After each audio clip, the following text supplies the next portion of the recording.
Actress Connie Ferguson receives a heart-melting surprise after resuming work.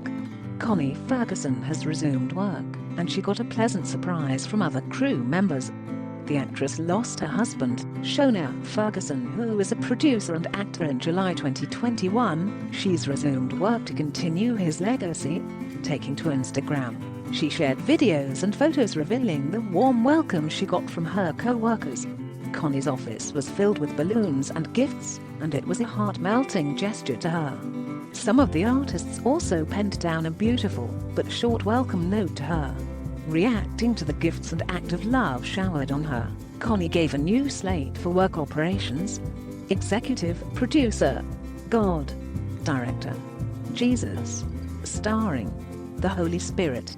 She also thanked Team Queen and Ferguson Films for the kind gesture. "I love you all so much. Thank you for today.